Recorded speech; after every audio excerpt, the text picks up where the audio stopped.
There was an interesting connection between the rise of fascism in Europe and the consciousness of politically radical people about corporate power, because there was a recognition that fascism rose in Europe with the help of enormous corporations. Mussolini was greatly admired all across the spectrum. Business loved him. Investment shot up. Instantly, when Hitler came in Germany, the same thing happened there. Investment shot up in Germany.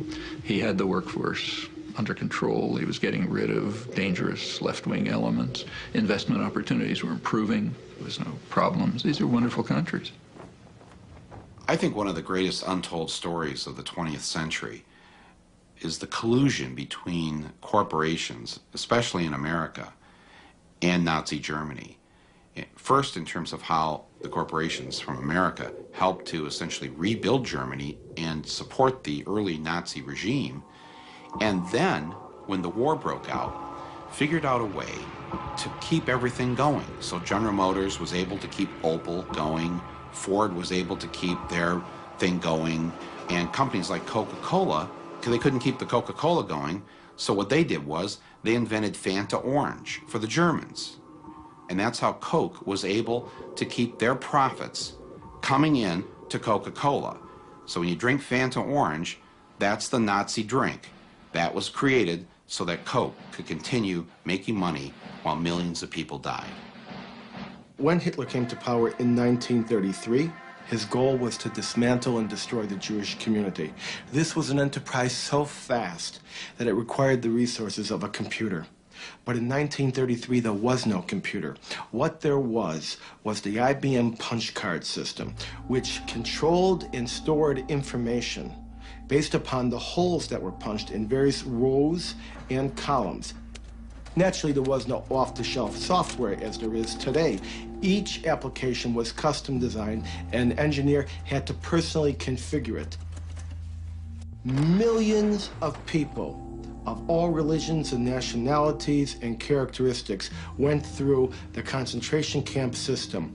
That's an extraordinary traffic management program that required an IBM system in every railroad direction and an IBM system in every concentration camp.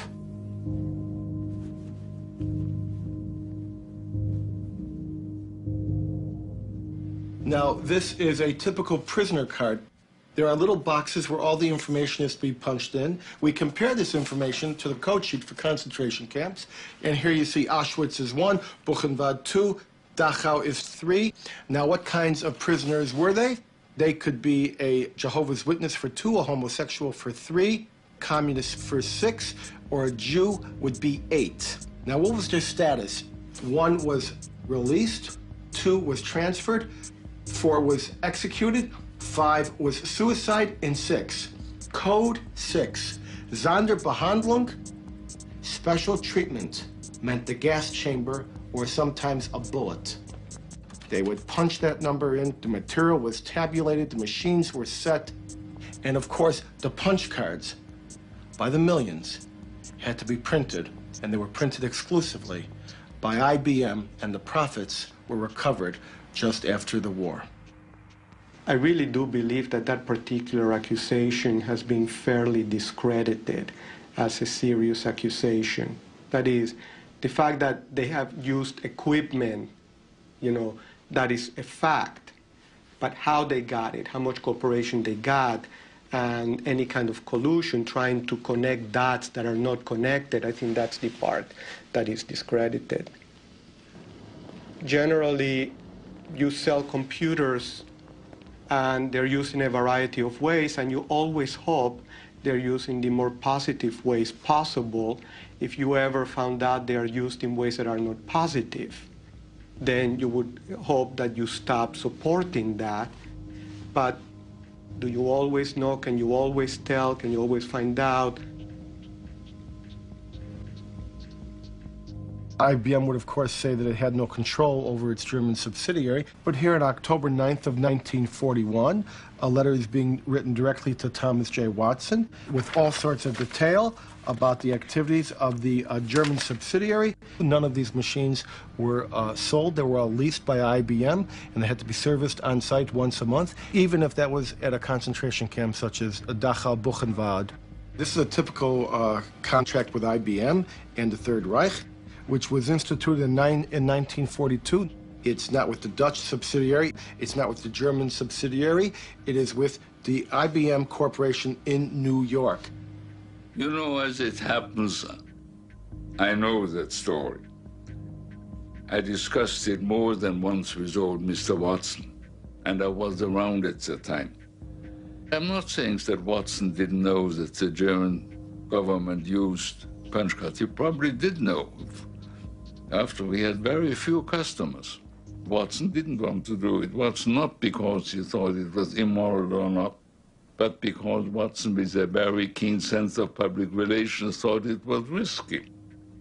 It should not surprise us that corporate allegiance to profits will trump their allegiance to any flag.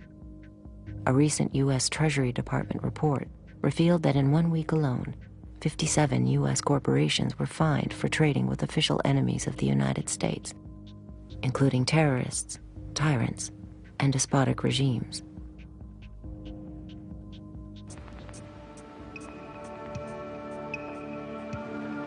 You can roughly locate any community somewhere along a scale running all the way from democracy to despotism.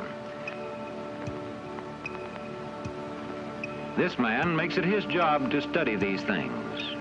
Well, for one thing, avoid the comfortable idea that the mere form of government can of itself safeguard a nation against despotism.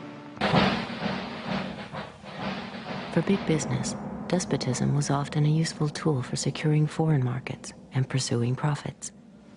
One of the U.S. Marine Corps' most highly decorated generals, Smedley Darlington Butler, by his own account, helped pacify Mexico for American oil companies, Haiti and Cuba for National City Bank, Nicaragua for the Brown Brothers Brokerage, the Dominican Republic for sugar interests, Honduras for U.S. fruit companies, and China for Standard Oil. General Butler's services were also in demand in the United States itself in the 1930s, as President Franklin Delano Roosevelt sought to relieve the misery of the Depression through public enterprise and tougher regulations on corporate exploitation and misdeeds. More power to you, President Roosevelt. The entire country's behind you, thrilled with hope and patriotism. But the country was not entirely behind the populist president.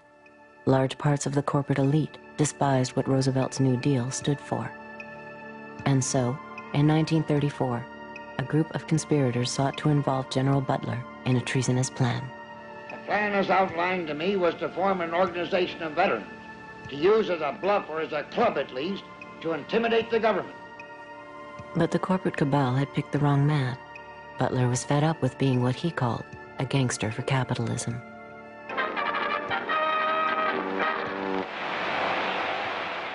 I appeared before the Congressional Committee, the highest representation of the American people, under subpoena to tell what I knew of activities, which I believe might lead to an attempt to set up a fascist dictatorship.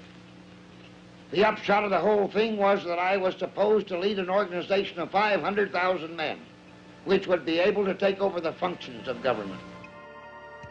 A congressional committee ultimately found evidence of a plot to overthrow Roosevelt.